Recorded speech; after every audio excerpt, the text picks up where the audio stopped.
نحمدہ و نسلم و نصلی علی رسولہ الکریم اما بعد۔ آج کی ہماری نشست کا عنوان ہے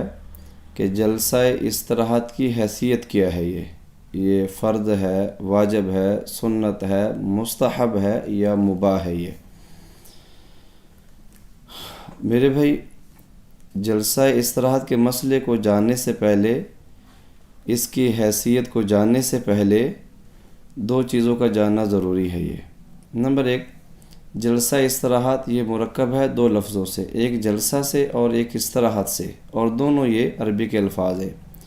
جلسہ کا معنی ہے بیٹھنا اور استراحت کا معنی ہے سکون حاصل کرنا، راحت حاصل کرنا۔ اب اس کا معنی یہ بنتا ہے جلسہ استراحت یعنی سکون کے لیے بیٹھنا۔ اب جلسہ استراحت جو ہے ہمارے ہاں بعض حضرات کہتے ہیں یہ سنت ہے۔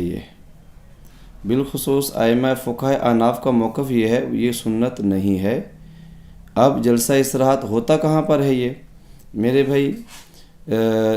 پہلی رکعت کے 2 سجدے کرنے کے بعد، اور اسی طرح تیسری رکعت کے 2 سجدے کرنے کے بعد۔ اب جو حضرات کہتے ہیں کہ جلسہ استراحت ہے، وہ یہ کہتے ہیں کہ جب پہلی رکعت کے دونوں سجدے کر لیے ہیں تو دوسرا سجدہ کرنے کے بعد تھوڑی دیر بیٹھ کر پھر کھڑا ہونا، اور اسی طرح تیسری رکعت کے دونوں سجدے کرنے کے بعد تھوڑی دیر بیٹھ کر پھر تیسری رکعت کے قیام کے لیے کھڑا ہونا، یہ جلسہ استراحت کہلاتا ہے۔ اہل السنہ والجماعہ فقہاء احناف کا جو موقف ہے وہ یہی ہے کہ آپ صلی اللہ علیہ وآلہ وسلم جلسہ استراحت نہیں کرتے تھے، اللہ کے پیغمبر نے جلسہ استراحت نہیں کیا ہے۔ اب جن احادیث میں آتا ہے، جیسا کہ بخاری شریف میں آتا ہے کہ آپ صلی اللہ علیہ وآلہ وسلم بیٹھے 2 سجدے کرنے کے بعد، پہلی رکعت میں 2 سجدے کرنے کے بعد بیٹھے پھر کھڑے ہوئے۔ تو میرے بھائی، آپ صلی اللہ علیہ وآلہ وسلم کے اس فعل کی حیثیت کو جاننے کے لیے امام ابن ابی شیبہ رحمہ اللہ تعالی علیہ نے مصنف ابن ابی شیبہ کے اندر جو مشکل اس کے اوپر چیپٹر بیان کیا ہے، مشکل اس کے اوپر ایک عنوان ہے، اگر وہ بات سمجھ میں آ جائے تو پھر اس مسئلے کو سمجھنا انتہائی آسان ہو جاتا ہے۔ اللہ کے پیغمبر آخری عمر میں جو ہے نا وہ ضعیف البدن ہوئے، اللہ کے پیغمبر کو بدنی کمزوری لاحق ہوئی، آپ صلی اللہ علیہ وسلم جسامت میں بھی بھاری ہوئے، اور آپ صلی اللہ علیہ وآلہ وسلم کو ضعف بھی لاحق ہوا، جس کی وجہ سے حضور علیہ الصلاۃ والسلام نے بامر مجبوری اسے کیا ہے، وگرنہ سنت کے طور پر حضور علیہ الصلاۃ والسلام نے یہ نہیں اپنایا، بلکہ مشکل طور پر امام ابن ابی شیبہ رحمہ اللہ تعالی علیہ، یعنی ابو بکر عبداللہ بن محمد بن ابی شیبہ رحمہ اللہ تعالی، یہ کتاب ہے، کتاب المصنف، یہ مصنف ابن ابی شیبہ کے نام سے مشہور ہے، اور اس کی جلد نمبر جو ہے وہ 1 ہے، اور اس کا جو صفحہ نمبر ہے وہ 346 اور 347 ہے۔ یہ صفحہ نمبر 346 اور صفحہ نمبر 347 کے اوپر یہ عنوان ہے۔ بلکہ مشکل عنوان جو دیا ہے وہ صفحہ نمبر 346 کے اوپر ہے، من کان ینہض علی صدور قدمیہ، یعنی اللہ کے پیغمبر جو ہے وہ اپنے پیروں کی انگلیوں کے بل کھڑے ہوتے تھے، یعنی آپ صلی اللہ علیہ وآلہ وسلم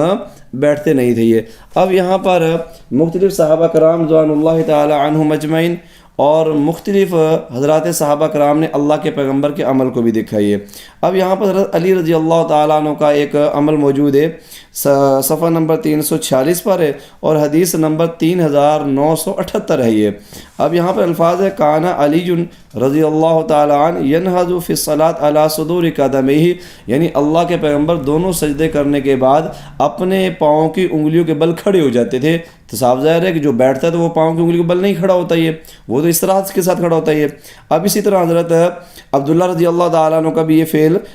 ذکر کیا ہوا ہے، اسی طرح حضرت ابن ابی لیلہ رحمہ اللہ تعالیٰ عنہ کا علی کا بھی ذکر کیا ہوا ہے یہاں، اور یہاں پر حضرت عمر رضی اللہ تعالیٰ عنہ اور حضرت علی رضی اللہ تعالیٰ عنہ اور آپ صلی اللہ علیہ وآلہ وسلم کے صحابہ کے عمل بھی ذکر کیا ہوا ہے کہ ان عمر و علی رضی اللہ تعالیٰ عنہما و اصحاب رسول اللہ صلی اللہ علیہ وسلم کانوا ینہضون فی الصلاۃ علی صدور اقدامہم، یعنی حضرت علی رضی اللہ تعالیٰ عنہ اور حضرت عمر رضی اللہ تعالیٰ عنہ کے جو متابعین ہیں اور آپ صلی اللہ علیہ وسلم کے جو اصحاب ہیں وہ اپنے پاؤں کی انگلیوں کے بل کھڑے ہو جاتے تھے، یعنی جلسہ استراحت نہیں کرتے تھے۔ آگے حضرت وہب بن کیسان جو کہتے ہیں انہوں نے حضرت عبداللہ بن زبیر رضی اللہ تعالیٰ عنہ کا بڑی صراحت کے ساتھ یہاں پر جو ہے نا جلسہ استراحت کی نفی کی ہوئی ہے۔ وہ فرماتے ہیں رأیت ابن الزبیر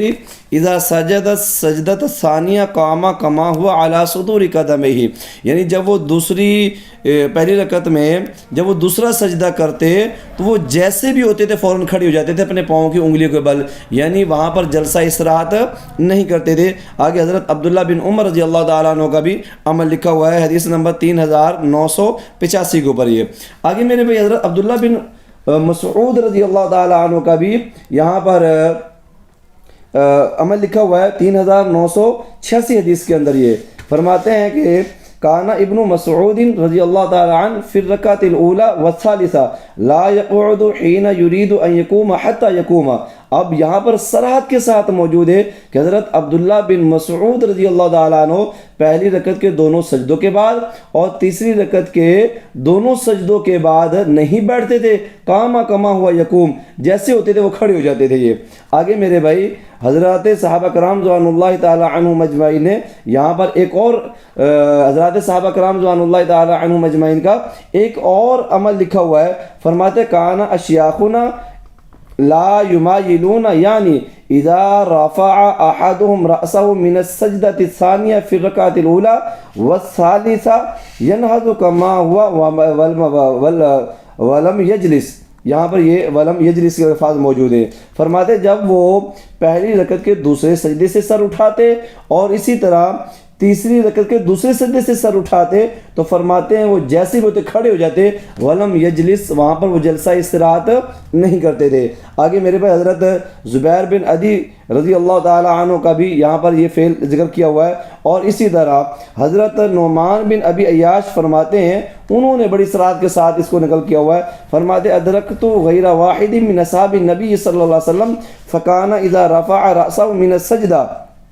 فی اول رکعت والثالثہ قام کما ہوا ولم یجلس۔ حضرت نعمان بن ابی عیاش رضی اللہ تعالیٰ فرماتے ہیں میں نے بہت سارے صحابہ کرام، بے شمار صحابہ کرام کو دیکھا، ان کے زمانے کو پایا، ان کی نماز کو دیکھا، جب وہ پہلی رکعت کے دوسرے سجدے سے اور اسی طرح تیسری رکعت کے دوسرے سجدے سے جب وہ سر اٹھاتے جیسے بھی ہوتے وہ کھڑے ہو جاتے تھے، ولم یجلس، اس کے بعد وہ جلسہ استراحت نہیں کرتے تھے۔ یہ تو اب جو آپ صلی اللہ علیہ وآلہ وسلم نے جو جلسہ استراحت فرمایا ہے وہ کس بنیاد پر تھا؟ تو میں نے آپ کو شروع میں بتایا تھا کہ اللہ کے پیغمبر آخری زمانے میں بدن کے ضعف کی وجہ سے سہارا لے کر تھوڑا سا پھر کھڑے ہوتے تھے، اور یہاں پر یہ حدیث موجود ہے۔ فرماتے ہیں انہ کان یکرہ ذالک الا یکون شیخا کبیرا او مریضا، ہاں اگر کوئی بوڑھا ہے یا مریض ہے وہ تو اس طرح سے عمل کر کے وہ اٹھے، اس طرح سے بیٹھ کر پھر وہ اٹھ سکتا ہے، یہ فرمایا عام حالات میں یہ مکروہ ہے۔ اس لیے آپ صلی اللہ علیہ وآلہ وسلم کی اوائل عمری کے جو جوانی والے جو معمولات ہیں اللہ کے پیغمبر کی زندگی کے، ان میں جلسہ استراحت نہیں آتا یہ۔ اسی طرح میرے بھائی آگے حضرت علی رضی اللہ تعالی عنہ کی روایت میں مروی ہے کہ ان من السنۃ فی الصلاۃ المکتوبہ اذا نہض الرجل فی الرکعتین الاولیین الا یعتمد بیدیہ علی الارض الا ان یکون شیخا کبیرا لا یستطیع۔ فرمایا کہ وہ بندہ جو جوان ہے وہ زمین پر سہارا لے کر کھڑا نہ ہو اپنے ہاتھوں کے ساتھ، ہاں اگر کوئی بوڑھا ہے، مریض ہے، شیخ کبیر ہے تو وہ ایسا عمل کر سکتا ہے، کیونکہ اس کے لیے یہ بامر مجبوری جواز کے درجے میں آتا ہے۔ اس لیے میرے بھائی احناف کا جو موقف ہے وہ یہی ہے کہ نماز میں جلسہ استراحت نہیں ہے، اللہ کے پیغمبر کی یہ سنت نہیں ہے۔ وآخر دعوانا ان الحمد للہ رب العالمین۔